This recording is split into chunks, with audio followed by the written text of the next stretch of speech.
Pak Kiai, bagaimana hukumnya mengulang hafalan bagi penghafal Al-Quran pada waktu haid? Oh, wanita. Iya. Kalau laki-laki kan tidak ada haid ya. Ya. Nggak ada. Wanita haid. Pertanyaannya, wanita haid menghafalkan Al-Quran, hafidhoh. Bagaimana ya kalau waktu haid mau mengulang Al-Qurannya? Gitu.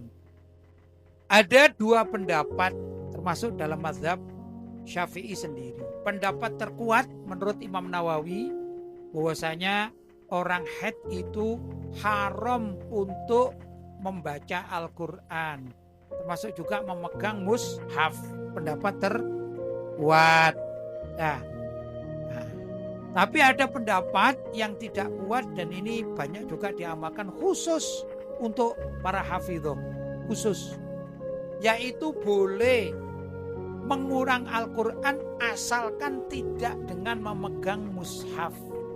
Begitu. Caranya bagaimana? Ya minta ditasmeh. Makanya hafalan Al-Quran harus kuat. Seperti kita menghafalkan surat Al-Fatihah, Qul huwallahu ahad, begitu ya. Makanya kalau saya misalnya minta ditasmeh, ayo tolong baca saya ditasmeh ya. Dan saya tidak baca mushaf. Kalau bacaan Fatihah saya lancar, tentu saya akan tidak salah. Misalnya Bismillahirrahmanirrahim, Alhamdulillahirabbil alamin, Ar-Rahmanir-Rahim, dan seterusnya. Tapi kalau bacaan saya hafalnya kurang kuat, misalnya setengah-setengah hafalkan, mungkin juga perlu ditasih dengan orang lain. Yang orang lain ini, kawannya ini tidak dalam keadaan haid baca mushaf. Misalnya Bismillahirrahmanirrahim, Alhamdulillahirabbil alamin, Ar-Rahmanir-Rahim. Kalau salah dibetulkan. Begitu caranya.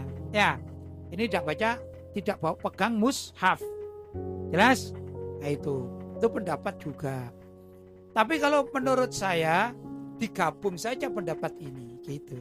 Gimana caranya? Pertama, untuk menghindari pendapat yang pertama, yaitu haram membaca. Kita tidak bilang memegang ya.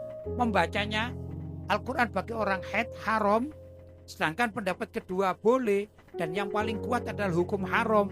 Maka hendaklah hafidhoh atau wanita-wanita penghafal Al-Quran itu kalau mau murojaah agar tidak lupa, karena melupakan Al-Quran juga dosa, maka hendaklah cara membacanya itu di lisan seperti orang sholat membaca doa.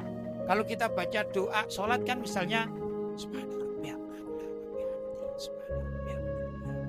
kan begitu kan? Bukan membaca Subhana rabbiyal a'la wa bihamdi, kan tidak begitu ya. Maka baca ayat-ayat Al-Quran yang dia ingin murojaah ya begitu. Misalnya Bismillahirrahmanirrahim. Jadi menghormati pendapat yang mengharamkan sekaligus menghormati pendapat yang memperbolehkan di jamak. Begitu. Ya, ini trik. Mudah-mudahan dengan demikian dapat dua-duanya gitu ya. Bisa hati-hati dan juga tidak meninggalkan bacaan Al-Quran khususnya untuk murojaah. Jelas? Baik.